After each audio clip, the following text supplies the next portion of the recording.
Donc voilà, on va commencer ce nouveau webinaire concernant les règles de cumul et les majorations.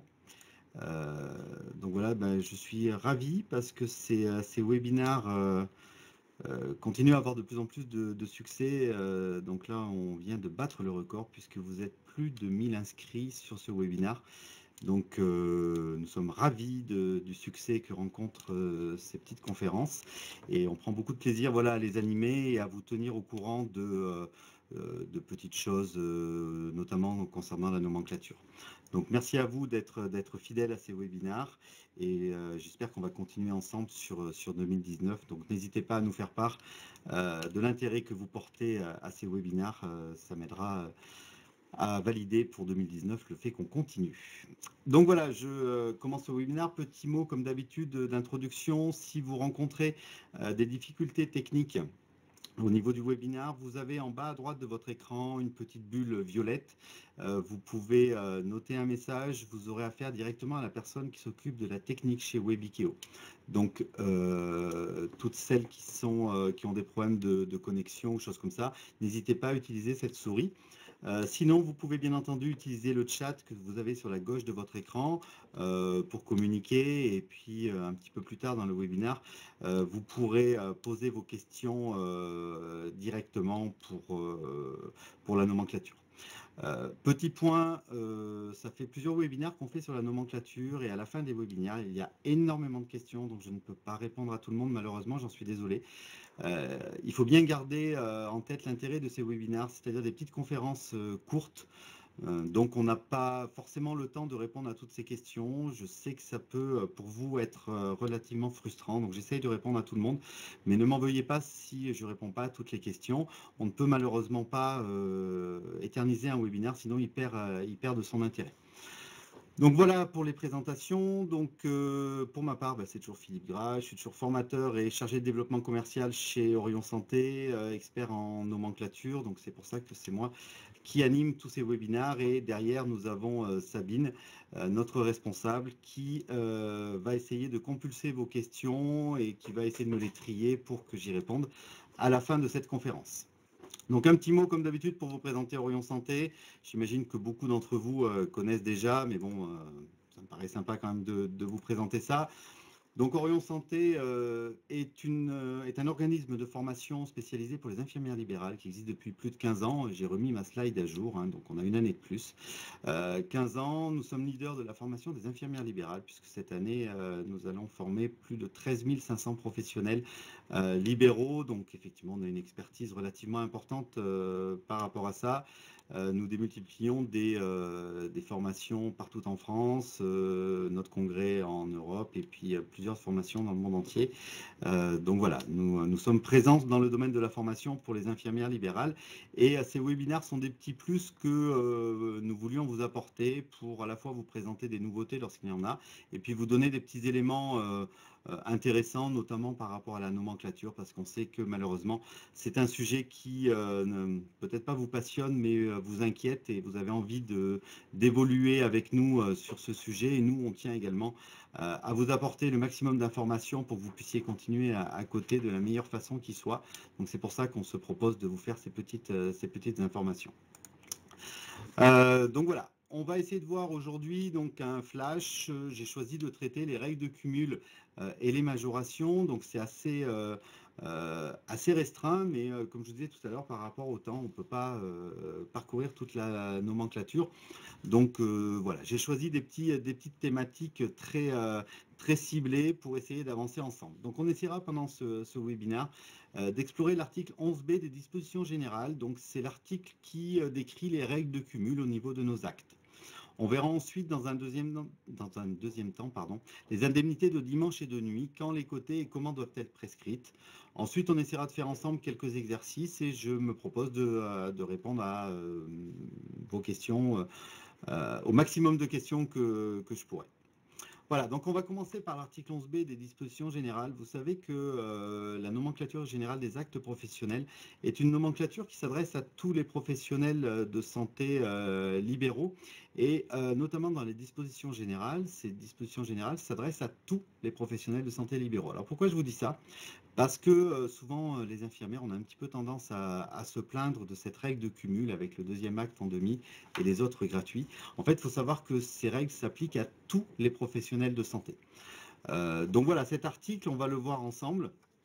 Alors, je vous l'ai simplement remis parce que par moment dans la nomenclature, c'est bon aussi simplement d'aller lire le texte parce qu'il y a des informations qui peuvent être intéressantes et je pense que on a du mal lorsqu'on est en activité à se replonger dans la nomenclature et parfois c'est bien d'aller relire parce qu'au moins on a tous les éléments. Évitez de faire appel à votre mémoire parce que malheureusement la mémoire nous joue souvent des tours et concernant la nomenclature on ne peut pas se permettre de dire il me semble me rappeler que ou un truc comme ça. Prenez l'habitude d'aller revoir l'article. Donc cet article 11b des dispositions générales dit que lorsqu'au cours d'une même séance, plusieurs actes inscrits à la nomenclature sont effectués sur un même malade par le même praticien, l'acte du coefficient le plus important est seul inscrit avec son coefficient propre. Le deuxième acte est ensuite noté à 50% de son coefficient. Les actes suivant le second ne donnent pas lieu à honoraire et n'ont pas à être notés sur la feuille de maladie. Donc voilà la règle générale concernant le cumul des actes, concernant une même séance sur un même patient. Donc faites bien attention, toujours choisir l'acte le plus fort, le deuxième à moitié prix, à 50%, et les autres gratuits. Faites attention, vos logiciels de facturation ont tous été programmés pour vous aider dans votre facturation, donc vous proposent des coefficients et des règles de facturation. Sachez simplement que jamais un programme informatique, un programme de facturation ne pourra être tenu responsable d'une erreur de facturation, donc c'est bien entendu à vous à chaque fois d'aller vérifier la véracité d'un calcul, être sûr que les règles de cumul ont bien été appliquées. Donc voilà pour cette petite chose. Alors si c'était simplement ça, j'ai envie de dire ce serait simple, mais comme d'habitude, il y a des dérogations à cet article. Et les dérogations à cet article 11b, en fait, c'est chaque fois que vous allez sur la nomenclature et que vous avez des actes qui sont exprimés, dès lors qu'il vous est dit que ces actes peuvent être cumulés en dérogation à l'article 11b des dispositions générales, ça veut simplement dire que vous n'avez pas à appliquer cette règle, à savoir le second en demi et le troisième gratuit. Donc ces dérogations à l'article 11b, elles sont au nombre de 3. La première, c'est concernant les AIS. Vous savez que lorsque vous êtes en soins avec une cotation en AIS suite à une DSI, il est dit que ces AIS comprennent les actes en AMI.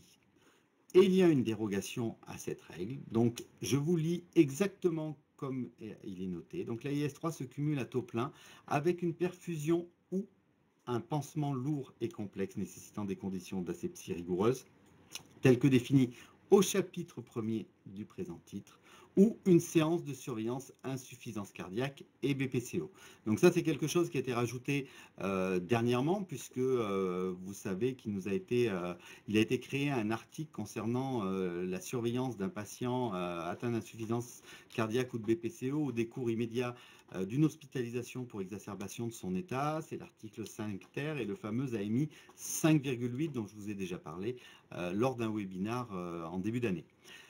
Donc, cette règle, cette exception à l'article 11b dit que lorsque vous êtes chez un patient en AIS 3, vous devez intégrer dans cette AIS 3 la totalité des AMI à l'exception d'une perfusion ou d'un pansement lourd et complexe ou d'une séance de surveillance d'insuffisance cardiaque ou de BPCO. Le mot important dans cet article, c'est le « ou ».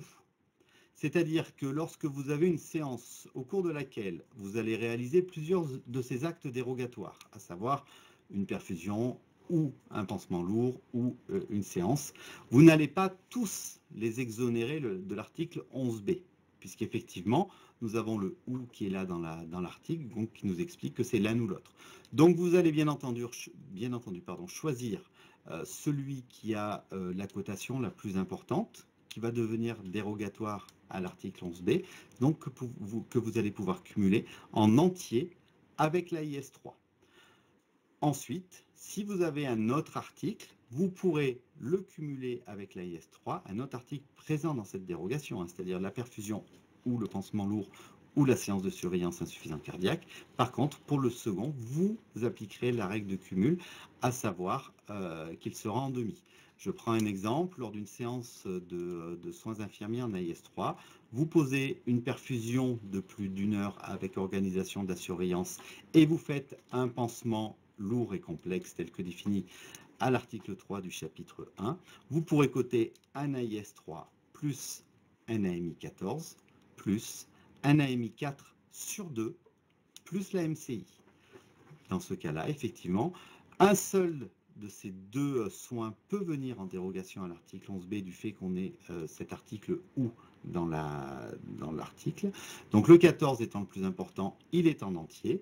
Le second, c'est le pansement lourd et complexe. Donc celui-ci, il passe en demi. Et bien entendu, la MCI est présente puisque la MCI ne tient pas compte des règles de cumul dès lors que ce pansement est fait, qu'il soit coté en entier, en demi ou pas du tout. Cette MCI peut être notée. Donc voilà le premier article dérogatoire. Par rapport à tout ça, je fais beaucoup de formations nomenclature et souvent il y a un amalgame, les infirmières pensent que l'article du diabétique est dérogatoire à l'AIS 3, donc c'est faux. Lorsque vous avez un patient en AIS, même s'il est diabétique, que vous avez plusieurs soins à faire chez ce patient, ces AMI du patient diabétique sont compris dans l'AIS 3. Les trois articles qui sont dérogatoires sont notés au niveau de cette phrase, donc gardez-les bien en tête et n'hésitez pas à revenir dessus. La seconde dérogation à cet article, c'est au niveau du chapitre 2, articles 3 et 4. Alors pourquoi article 3 et 4? Vous savez, l'article 3, c'est l'article sur les perfusions, et l'article 4, c'est l'article sur les perfusions chez un patient cancéreux ou immunodéprimé. Donc il est noté à l'intérieur de cet article que deux forfaits peuvent se cumuler en dérogation à l'article 11b, à savoir le forfait de perfusion de moins d'1 heure sous surveillance continue et le forfait de plus d'1 heure avec organisation de la surveillance, qu'il soit chez un patient classique ou chez un patient cancéreux ou immunodéprimé. Donc dans la pratique, au niveau des perfusions, les deux seuls articles qui sont cumulables en dérogation à l'article 11b, donc en entier, sont l'AMI 9 et l'AMI 14 ou l'AMI 10 et l'AMI 15 lorsqu'il s'agit d'un patient cancéreux ou immunodéprimé. Donc voilà, vous allez chez un patient, au cours de la même séance, vous branchez une alimentation de sur 24 heures. En même temps, vous branchez un médicament sur 30 minutes avec surveillance continue. Vous pouvez compter un AMI 9 plus un AMI 14, ce qui vous fait un AMI 23. Et enfin, le dernier article dérogatoire à cette règle, c'est au niveau de l'article 5 bis du chapitre 2 concernant le patient insulinotraité. On peut cumuler à taux plein les différents actes de cet article. Attention, beaucoup d'amalgames sont faits concernant cet article. Beaucoup d'infirmières pensent que l'on peut compter en entier tous les actes ayant attrait au diabète. Faux. Les seuls actes qui peuvent être cumulés en entier en dérogation à l'article 11b sont uniquement les actes décrits dans cet article 11b. Donc je vous invite, dans cet article 5 bis, pardon. Je vous invite donc à aller le relire. Vous avez la liste exhaustive des actes dérogatoires, à savoir le premier, celui qu'on appelle le dextro, qui en fait est la surveillance d'un patient insulinotraité avec adaptation de la dose d'insuline aux résultats extemporanés. Le deuxième, c'est l'injection d'insuline. Et attention, je parle bien d'insuline et non pas d'incrétine. Pour les plus fidèles d'entre vous, j'avais fait un webinaire là-dessus. Donc le deuxième acte, c'est l'injection d'insuline. Le troisième acte de cet article 5 bis, c'est le pansement lourd et complexe nécessitant des conditions d'hygiène et d'asepsie rigoureuses. Et enfin, le quatrième, c'est la séance de surveillance du patient diabétique insulinotraité de plus de 75 ans. Voilà les 4 seuls actes qui sont présents dans l'article 5 bis du patient insulinotraité qui sont cumulables en entier. Même si vous avez une prise de sang dans laquelle vous avez une glycémie, une hémoglobine glyquée, peu importe, cet acte viendra en demi. Petite parenthèse, par rapport à ces deux dernières exonérations à l'article 11b, lorsque vous faites vos cotations, il faut bien penser que lorsque vous avez une règle dérogatoire, ça ne constitue qu'un seul acte. C'est-à-dire que lorsque, par exemple, vous branchez deux perfusions et que vous cotez AMI 9 plus AMI 14, ça vous fait un AMI 23. Et il faut considérer que cet acte ne représente qu'un seul acte. Donc, si derrière vous avez une prise de sang, elle viendra en demi. C'est ce qu'on appelle un paquet. Donc, le paquet dérogatoire au niveau des perfs ou le paquet dérogatoire au niveau du patient insulino-traité. Il faut bien se rappeler que ça ne constitue qu'un seul acte, donc que le cumul après se fait avec les autres actes éventuels, mais en respectant l'article 11b, donc en demi et en entier. Donc voilà, souvent l'amalgame est fait au niveau de ces, moi j'appelle ça des paquets dérogatoires, c'est-à-dire vraiment un ensemble d'actes qui par dérogation peuvent se cumuler en entier, mais au final, ils ne représentent qu'une seule cotation. Donc voilà, à propos de ces règles de cumul, je pense ne rien avoir oublié. On verra tout à l'heure ce qu'on peut, je vous ferai faire des exercices et puis j'essaierai de répondre à vos questions. Je vois qu'il y en a beaucoup, donc on va se garder un petit peu de temps pour la fin. Indemnité de dimanche de nuit, quand les cotés et comment doivent-elles être prescrites? Alors ces indemnités sont un petit peu particulières, puisque jusqu'à aujourd'hui, on avait pris par habitude de faire noter aux médecins dimanche et jours fériés inclus. Il faut savoir que ce n'est pas noté de cette façon-là au niveau des dispositions générales, puisque les articles concernant l'indemnité de dimanche et de nuit sont de la même façon inscrits au niveau des dispositions générales de la nomenclature. Donc il y a une phrase stricte. Donc je vous conseillerais, lorsque vous en avez la possibilité, de prendre par habitude de faire changer les prescriptions de vos médecins pour être sûr, pour ne pas être embêté. Donc je vous ai mis l'article exact, c'est l'article 14 des dispositions générales.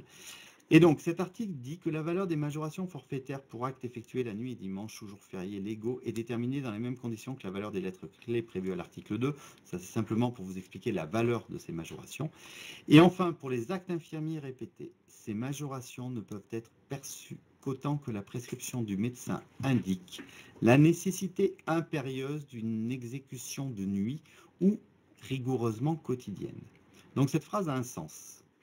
Alors déjà pour la nuit, effectivement, aujourd'hui, pour coter la nuit, vous n'avez pas d'autre solution que d'avoir une ordonnance horodatée. Insuline 2 fois par jour. Pour coter une nuit, ça va être compliqué parce que rien n'impose de passer avant 8 heures ou après 20 heures. Faites attention à ne pas confondre également la nécessité médicale d'une exécution de nuit ou la volonté du patient ou votre organisation à vous. Ces deux derniers, donc que ce soit la volonté du patient ou votre organisation à vous, ne peut pas donner lieu à un remboursement par l'assurance maladie. Rien ne vous empêche de le facturer au patient, mais ces données-là ne peuvent pas déclencher un remboursement de la sécurité sociale. Donc voilà, pour les nuits, le message est simple. Arrangez-vous lorsque il y a vraiment une nécessité médicale à avoir une ordonnance horodatée. Vous avez un antibiotique à faire en perfusion 6, 14, 22. Si c'est noté sur l'ordonnance, il y a aucun problème à se mettre un tarif de nuit à 6 heures et un à 22 heures. Par contre, effectivement, l'insuline 2 fois par jour, ça va être compliqué et je vous le déconseille fortement.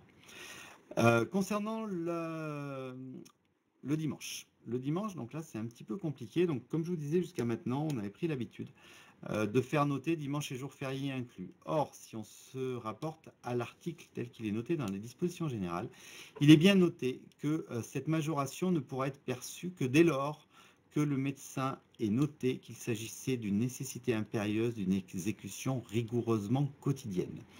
Si on veut analyser de manière très sérieuse cette ligne, ça veut simplement dire qu'il ne suffit pas de marquer dimanche et jour férié compris, genre un pansement. Vous avez un pansement tous les 2 jours stricts, marqué dimanche et jour férié inclus. Ben, aux yeux de cette règle-là, si on veut suivre rigoureusement l'article 14, ça voudrait donc dire que ce n'est pas suffisant, car pour se coter un dimanche, il faut une exécution rigoureusement quotidienne. Donc on va rencontrer quoi pour cette majoration de dimanche? Typiquement les patients diabétiques, par exemple. Pour l'injection d'insuline, on sait pertinemment que cette exécution est rigoureusement quotidienne. Pour un anticoagulant, on ne va pas arrêter de l'injecter le dimanche. Donc je saurais trop vous conseiller petit à petit de faire changer l'intitulé de vos ordonnances de la part de vos médecins. Essayez de faire remplacer petit à petit le dimanche et jour férié compris par nécessité impérieuse d'une réalisation strictement quotidienne. Au moins vous êtes à l'abri, vous ne risquez pas de contrôle particulier. Je vous rappelle d'ailleurs que la prime de dimanche depuis le 1er août a été augmentée de 50 centimes d'euros. N'oubliez pas de le facturer, ce serait dommage. Voilà pour ces explications. Donc j'espère avoir été clair par rapport à ça.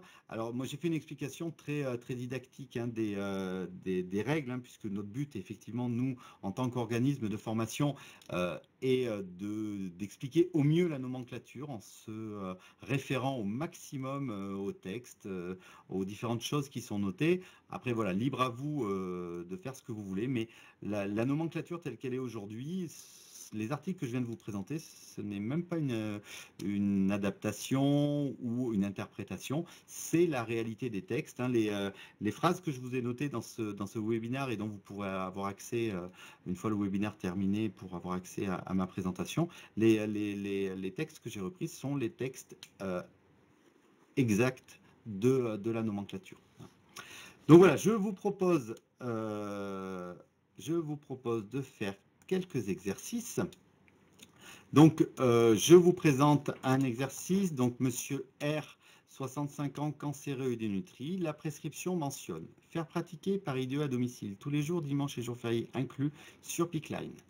Olimel N7 2 litres de 18h à 8h, par IDE à domicile, AJ2 lors de cure de chimiothérapie, retrait de l'infuseur de chimio avant de brancher l'alimentation. Quelle sera la cotation lors du retrait de la chimiothérapie et du branchement de l'alimentation? Alors ne bougez pas, je vais vous lancer le sondage. Alors attendez, hop.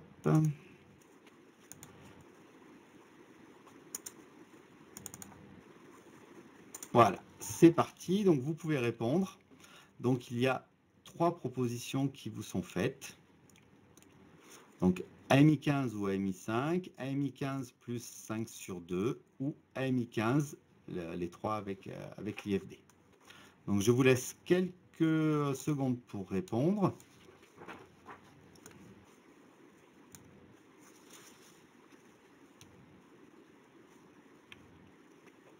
Nous avons 2 propositions qui sont au coude à coude. Je vous laisse quelques secondes supplémentaires pour permettre au maximum de personnes de participer.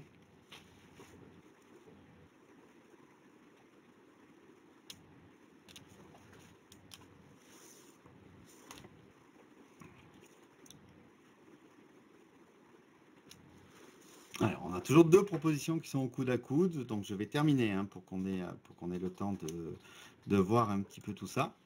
Je termine, donc effectivement la bonne réponse, mais ça se joue de peu, la bonne réponse c'est AMI 15 plus AMI 5 sur 2.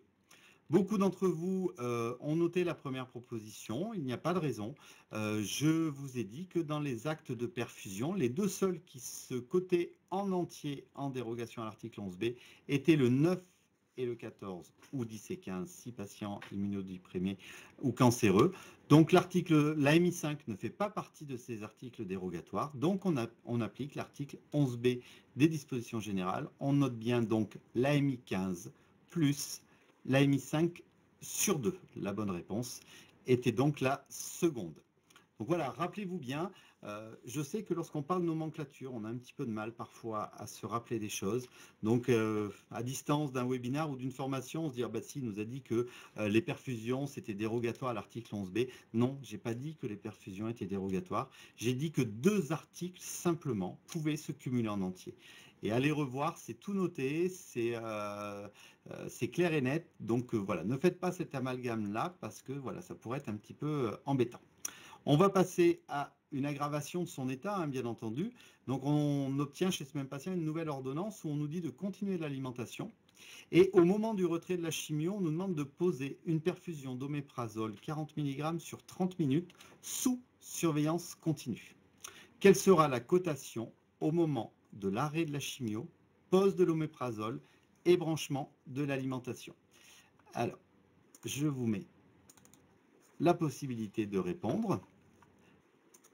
C'est parti. Donc, je vous ai fait 4 propositions de cotation. Attention, il y a un piège. Voilà. On aime bien les petits pièges. Allez, je vous laisse quelques secondes encore une fois pour répondre. On va commencer un petit peu à compulser vos différentes questions pour essayer d'y répondre à la fin de ce webinaire.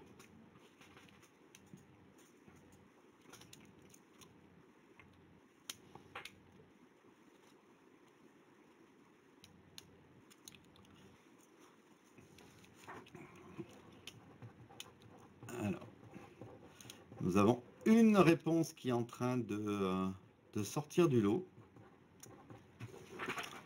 Une deuxième. Alors, il y a beaucoup de personnes qui répondent dans le chat. Alors, je ne sais pas si c'est que le sondage ne s'affiche pas chez elles. Parce que normalement, il y a un sondage qui s'affiche et qui nous permet de voir un petit peu voilà, le nombre de bonnes réponses. Donc, si vous pouvez plutôt aller répondre au niveau du sondage plutôt que de répondre dans le chat, ça nous permettrait d'avoir une meilleure vision. Alors là, il y avait un petit piège. Bon, je ne clôture pas, hein, mais je vous explique la solution. En fait, la bonne réponse, c'est bien AMI 15 plus AMI 10 plus IFD. Donc la troisième réponse, pourquoi?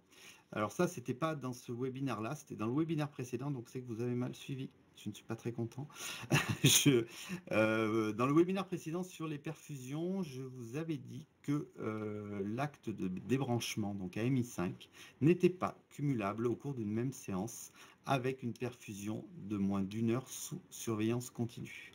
Donc effectivement, si on applique simplement les règles de cumul, la première proposition pourrait être la bonne, effectivement, puisqu'on a bien le 15 et le 10 cumulés en entier, et le 5 sur 2 en demi. Malheureusement, il y a une autre règle dans cette nomenclature qui dit que l'AMI 5 de débranchement n'est pas cumulable avec un AMI 10 ou un AMI 9 de perfusion de moins d'1 heure sous surveillance continue. Donc il s'agissait bien de la troisième réponse qui était la bonne, et vous n'êtes donc que 26% à avoir trouvé la bonne réponse. Donc a priori cette règle concernant la MI 5 n'est pas évidente pour tout le monde. Donc voilà, faites attention à ça parce que c'est des cas qu'on peut rencontrer fréquemment. Rappelez-vous qu'au cours d'une séance, lorsqu'on a un AMI 9 ou un AMI 10, la MI 5 n'est pas cotable, c'est une règle. Enfin, le cas numéro 2, donc Madame S, 78 ans, diabétique, insulino-traité. La prescription mentionne faire pratiquer par idiot à domicile tous les jours, dimanche et jours fériés inclus, pendant 3 mois. La surveillance glycémique matin et soir. L'injection de muline rapide matin et soir selon le protocole joint. L'injection de 12 unités de Lantus le matin. Pansement d'un ulcère de jambe fibrineux sur chaque jambe le matin. Hémoglobine glyquée une fois par trimestre. Quelle sera la cotation le matin de la réfection du pansement et de la prise de sang? Alors, je vous envoie la possibilité de répondre via notre enquête. Donc, je vous ai fait 4 propositions. Je vous laisse, pareil, quelques secondes pour répondre à cette question.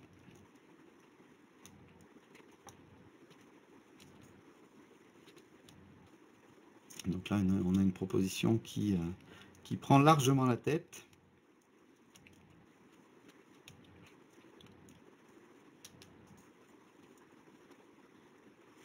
Allez-y. Votez, oui, il suffit de cocher. Vous cochez simplement la bonne réponse, enfin celle qui vous paraît être la bonne réponse.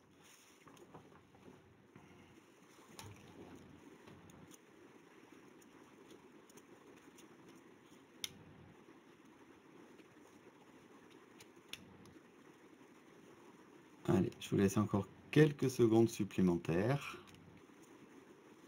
Là, effectivement, on a une des réponses qui est en train de sortir du lot. Allez, passons à la correction. Donc effectivement, c'est bien la première solution qui est la bonne. Vous êtes 62% à avoir trouvé cette bonne réponse. Donc effectivement, je peux cumuler en entier les actes présents au niveau de cet article 5 bis du patient insulino-traité, à savoir l'AMI 1 de surveillance du patient diabétique, donc ce qu'on peut appeler vulgairement le dextro, l'AMI1 d'injection d'insuline lente, l'AMI1 d'injection d'insuline rapide, l'AMI4 pour le pansement jambe gauche, AMI4 pour le pansement jambe droite, puisque dans l'intitulé, on vous mettait bien qu'il avait un pansement d'ulcère étendu sur chaque jambe. Bien entendu, la MCI est cotable puisqu'elle est rattachée au pansement lourd et complexe. On vous l'a mis entre parenthèses, c'est pas pour rien, c'est pour illustrer ce paquet dont je vous parlais tout à l'heure, qui constitue le paquet diabète. Donc vous voyez 4 et 4, 8 et 3, 11. Donc le paquet diabète est un AMI 11, ce n'est qu'un seul acte. Plus cet AMI 1,5 de la prise de sang, mais qui est en demi. Il s'agit bien d'une hémoglobine glyquée, mais peu importe. La prise de sang n'est pas dans cet article 5 bis qui est dérogatoire, donc cette prise de sang se compte en demi. Les autres propositions étaient mauvaises, puisque la deuxième, on vous proposait de coter la prise de sang en entier, donc ce n'était pas bon. La troisième, n'était pas bonne non plus, puisque le pansement était compté en demi, donc c'était pas bon, il fait partie de l'acte. Et la quatrième, encore moins, puisque là, on comptait simplement le pansement et on gardait qu'une injection en demi, donc ce n'était pas bon non plus. Donc voilà cet exercice.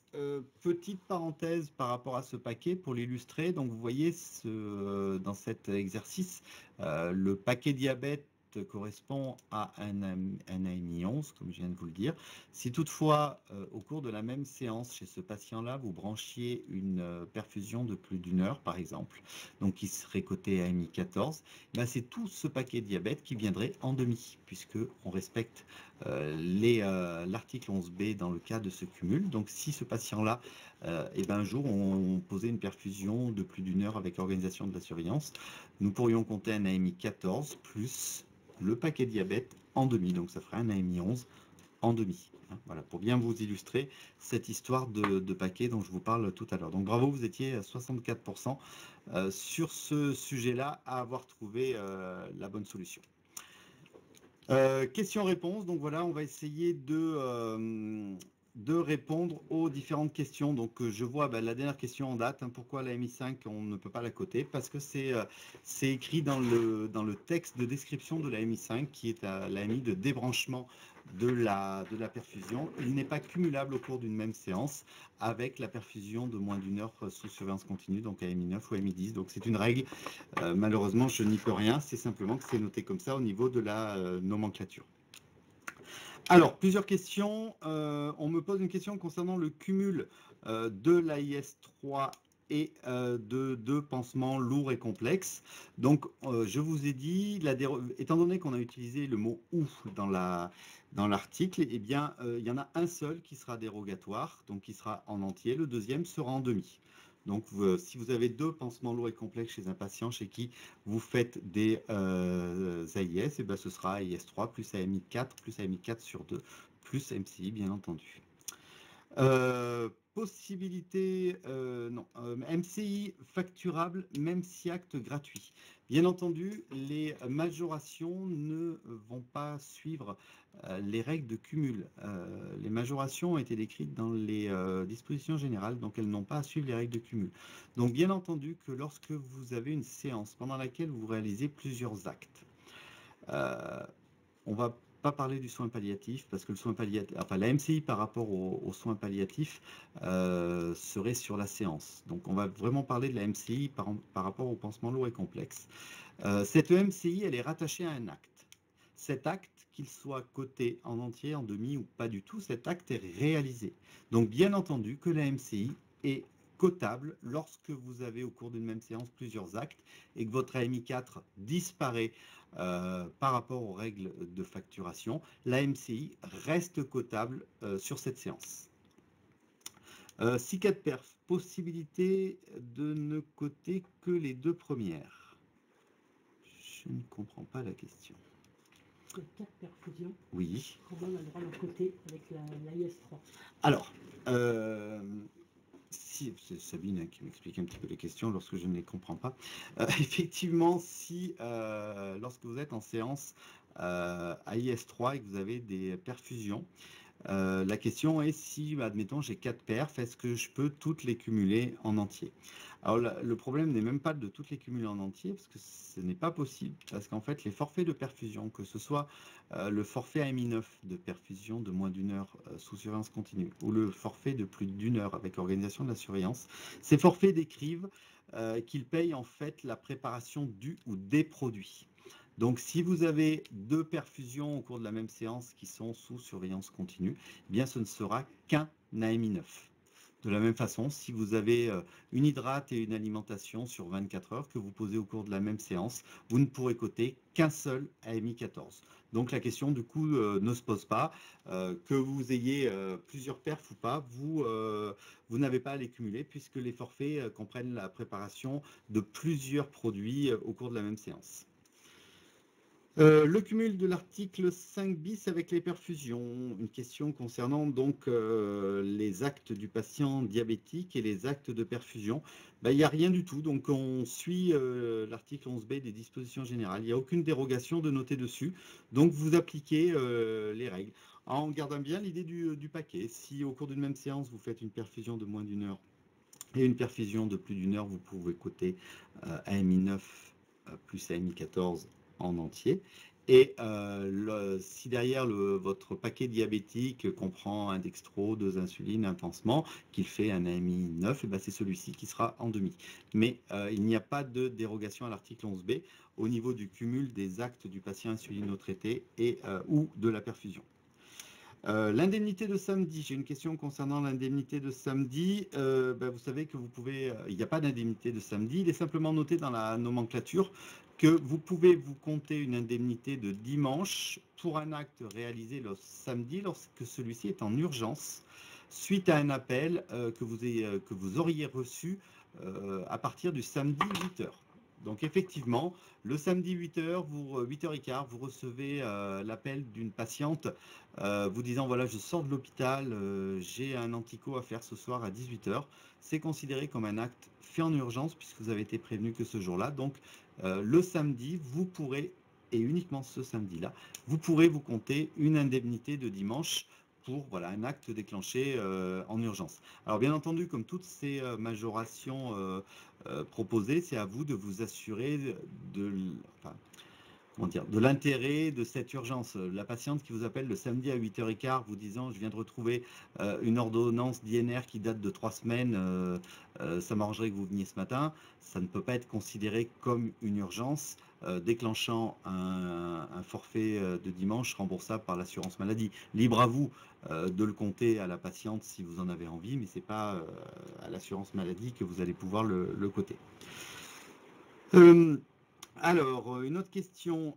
Insuline 7h, 12h, 18h. Est-ce qu'on peut se compter une nuit?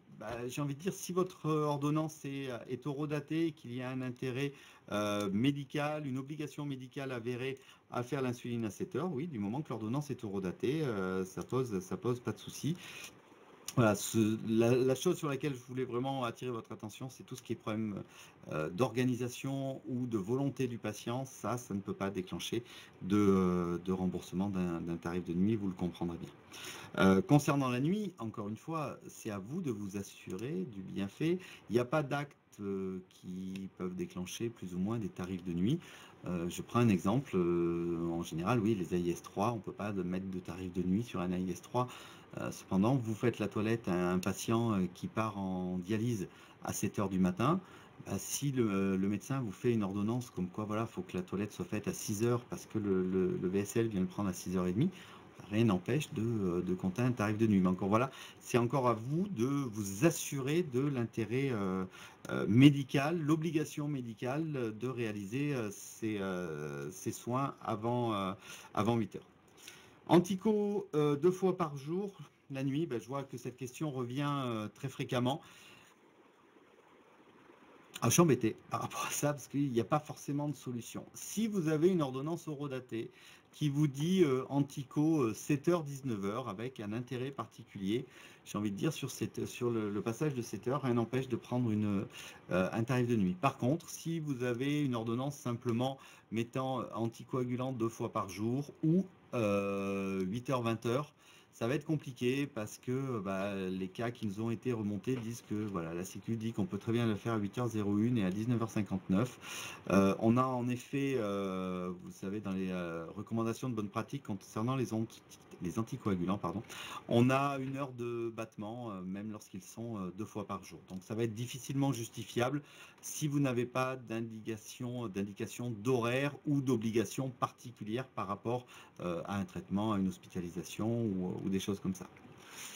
Alors, cotation débranchement le matin avec perf sur 12 heures de nuit ou inclus dans la MI15. Non, alors, la MI5 de débranchement, je vous ai bien dit qu'il était simplement inclus dans la perfusion de moins d'1 heure sous surveillance continue. Donc la question qui m'est posée, vous avez une perfusion sur 12 heures, vous la branchez à 20 heures, vous la débranchez à 8 heures, ben, le matin à 8 heures, vous pouvez tout à fait vous prendre un AMI5 de débranchement. Ça par contre, il n'y a aucun souci. Voilà, ben, par exemple, à 8 heures, vous comptez un AMI5 de débranchement. Par contre, si un jour vous avez une perfusion à passer de moins d'1 heure sous surveillance continue, ben, ce jour-là, vous ne vous coterez qu'un AMI9. L'AMI5 sautera parce qu'il n'est pas cumulable avec cette cotation. Alors, j'ai fini la première page de questions. On a le temps encore d'en faire 2 ou 3. Vous voyez, j'ai prolongé le webinaire de 15 minutes pour pouvoir répondre le plus possible. 6 problèmes avec logiciels. Alors, vos logiciels de facturation, malheureusement, je n'y suis pour rien, donc je vous demande de voir avec eux. Voilà, j'ai attiré votre attention là-dessus parce que je sais pertinemment que lorsque vous rentrez un acte le dimanche, ben, la plupart des logiciels vous mettent directement l'indemnité de dimanche. Donc c'est bien à vous d'aller vérifier ça. Admettons, vous faites vos pansements dans votre cabinet lundi, mercredi, vendredi. Une semaine, le mercredi est férié, mais vous n'avez pas envie de changer votre organisation. Vous décidez de quand même faire vos pansements le mercredi alors qu'il est férié. L'assurance maladie ne le remboursera pas, donc c'est à vous, lorsque vous saisissez l'acte, votre logiciel risque lui-même de rajouter une prime de dimanche puisque c'est un férié, c'est à vous d'aller le décocher pour être au clair avec votre facturation. Donc, s'il y a un problème de logiciel, voir avec eux au niveau de leur organisation. Alimentation entérale chez un diabétique. Alors, je ne sais pas quelle est la question, je pense que c'est au niveau du cumul. L'alimentation entérale, donc vous savez qu'on n'a qu'un acte, de toute façon, c'est la MI3 pour le branchement de l'alimentation entérale.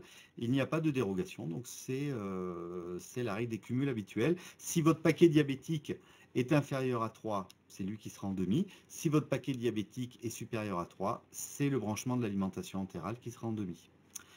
2 perfs de plus d'1 heure en même temps. 1 ou 2 AMI15, j'ai déjà répondu à cette question. Au cours de la même séance, lorsque vous posez plusieurs perfs qui correspondent au même forfait, vous ne le comptez qu'une fois. Une question également concernant le cumul des AIS3 le matin, insuline et le soir. Alors, lorsque voilà, vous avez un patient en insuline, dextro-insuline matin et soir, vous n'avez la toilette que le matin, eh bien le matin, vous ne comptez que l'AIS3, puisque les AMI du patient diabétique sont compris dans l'AIS3. Par contre, le soir, où vous passez simplement faire le dextro et l'insuline chez ce patient-là, vous n'avez pas d'AIS, ben vous comptez l'AMI1 plus 1 du patient diabétique, il n'y a aucun souci. Aucun souci. Donc voilà, j'ai essayé de répondre au maximum de questions. Je pense ne pas avoir répondu à tous et à toutes. J'en suis désolé, mais comme je disais tout à l'heure, sinon on perd l'intérêt du webinaire. Je sais pertinemment que vu le nombre de participants, on pourrait continuer jusqu'à demain. Mais je ne peux pas. Donc, Webikeo va nous couper la transmission. Donc voilà. Donc j'espère que ce webinaire vous aura plu. J'espère avoir été suffisamment clair, même si ce sont des choses assez complexes. Je vous rappelle que ce webinaire est disponible en replay. Vous pouvez aller le revoir. Il sera dès la fin. Là, il sera disponible en replay. Donc s'il y a des choses que vous voulez revoir, vous n'hésitez pas. Vous avez également un document téléchargeable, donc c'est le document que je vous ai projeté, donc vous pouvez retrouver les articles.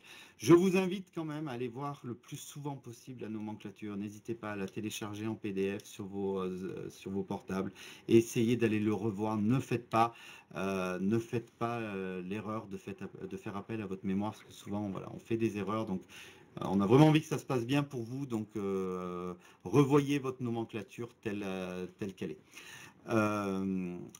Ne pourrait-on pas poser les questions à l'avance? Je suis désolé, mais ces webinaires sont des webinaires qu'on fait gratuitement, qu'on vous met à disposition. Donc, on ne peut pas passer du temps à répondre à vos questions parce que voilà, je sais niveau cotation que vos questions sont très nombreuses et je sais que vous avez du mal avec ça. Mais malheureusement, ça représente énormément de temps. Ces webinaires sont déjà des conférences qu'on vous offre. Donc, si en plus, moi, il faut que je passe 15 jours pour les préparer, mon patron, il ne va pas être content du tout. Donc, voilà. Donc, j'essaye de répondre au mieux en live. Et c'est le but du webinaire, c'est que ce soit rapide et que les infos soient claires et précises.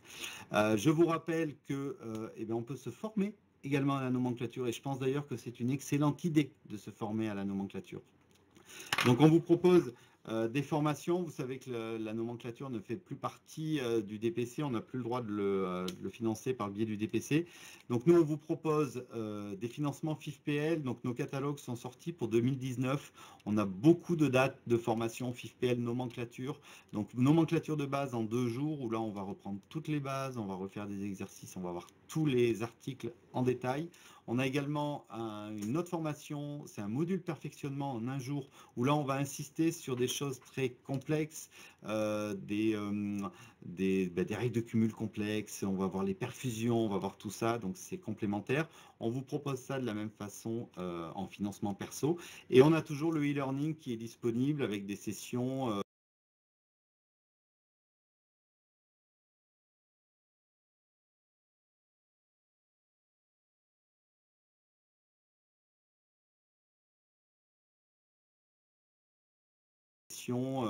pour lesquelles vous avez 4 mois pour faire le parcours, répondre à des questions. Voilà, on va balayer toute la nomenclature.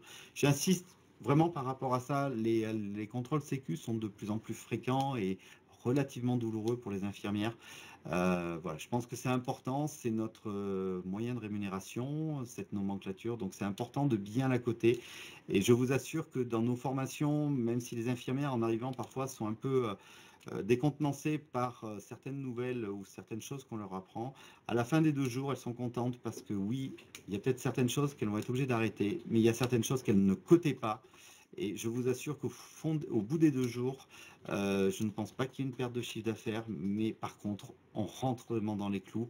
Je pense que ça permet de mieux dormir et ça me paraît important aujourd'hui quand on est infirmière libérale de pouvoir faire son travail correctement, de pouvoir coter correctement, de pouvoir gagner de l'argent correctement sans avoir de soucis après avec la Sécu. Donc je vous invite vraiment à le faire.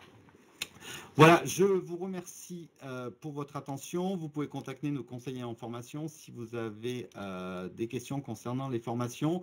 Nous ferons un dernier webinaire au mois de décembre. Je n'ai pas encore choisi le sujet, mais je vous en informerai très rapidement. Merci encore à vous tous pour votre participation. Je vous rappelle qu'on était plus de 1000 aujourd'hui inscrits. C'est vraiment très bien. On est vraiment content que vous nous suiviez. C'est très important pour nous. Vous allez recevoir également un questionnaire de satisfaction. Donc, merci de le remplir, de nous dire ce qui va. On sait que c'est trop court, on sait qu'on ne répond pas à tout le monde, mais voilà, c'est le format qui veut ça et on espère encore une fois que vous y trouvez quand même votre intérêt. Et nous, ça nous plaît voilà, de vous former sur des petits points particuliers qui vont vous aider. Voilà, je vous remercie tous. Merci à Sabine pour avoir compulsé toutes ces questions et je vous dis à très bientôt. Merci, à bientôt. Au revoir.